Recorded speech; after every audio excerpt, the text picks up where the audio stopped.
The Charles P. and a quick update, but first, YouTube and the Google and the FCC basically have the Child Protection Act, which basically YouTube content's either for children or for adults. So for my channel, it's all for adults. So I wanted to point that out before we get a little started. We may talk about that a little bit more later on because there's a lot of adult toy channels, which I'm curious to see what they do the 1st of January when everything takes effect. But anyway, mine is for adults with, I do like to do a lot of children's toys, so, and we'll see what happens. But anyway, mine's an adult content. The Charles P. wanted to get quick update for you, because I'm about to get a little further ahead here than I was planning on. I got the hull red on, which is Vallejo's hull red there. Actually got 2 coats on, did that last night, got the 2nd coat on. Once that dried, ripped the tape off. And for the black line, I like to use drafting tape. Very thin, it's not quite as tacky, so it's good on paint. So if you get it wavy or anything, you can pull it off and reapply it. Now I'll use Future to seal everything, so it'll blend in with the hull and seal it down. That's what we want. You can use pinstripe. You can get that in model car section. You get pinstripe tape. I like drafting tape. I just think it works really well.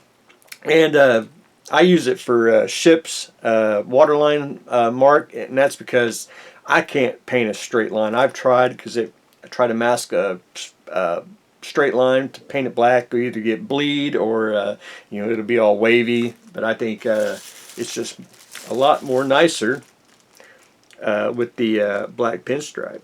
So we got that. And my next 2 things I'm going to do is I got to paint the top of the hull a dark gray, which I can't remember if I think I did a wash on it. Is what I think I did. So I got to go figure out how to do that again, because I don't remember how I built the first Charles P. I did. And then we got to start painting the black. And the black's going to be the mast up and the smokestacks and that. And then man, we'll get down to we're getting down to the nitty gritty on the Charles P. The Leopard 2.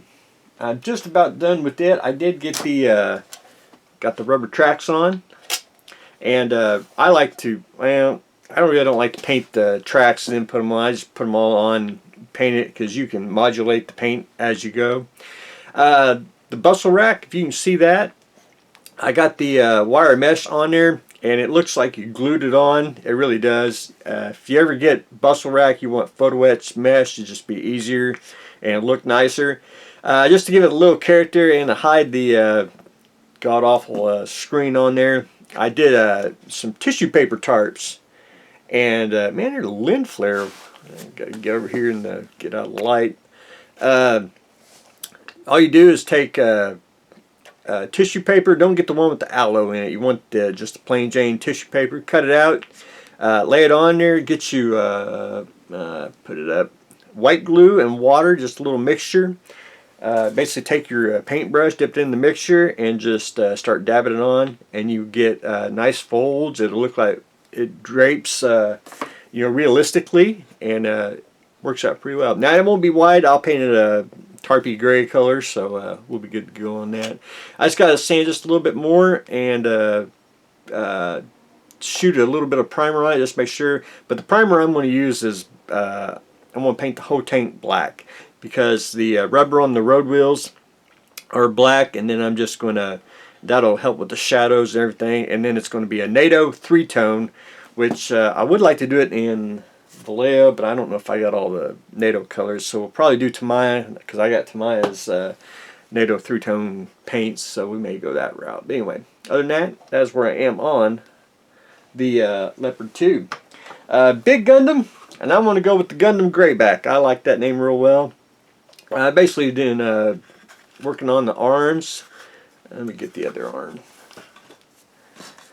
Getting it all assembled. The everything works. Even the fingers, somewhat like so. I mean, that ain't truly too truly articulated, but it does work, so we'll go with that. One thing I want to do, and I'm going to wait till I get them assembled and see how well I want to do it. There's a couple seams on the tops. I'm going to probably do some like tape. I'll tape it and then paint over it. It's what I'm planning on doing, because I really don't want to make a putty job and sand.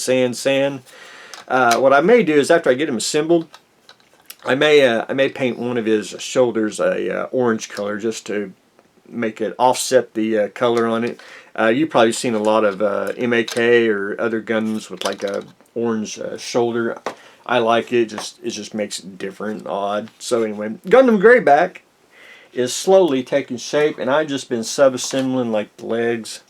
You know, everything works and everything. Just a little bit, about 5-10 minutes a night. Just you know, getting them off tree and sanding the nubs off and all that. But anyway, that's where I am on the Gundam Greyback. So that's what I got going on today. A very quick update before I get a little further ahead here.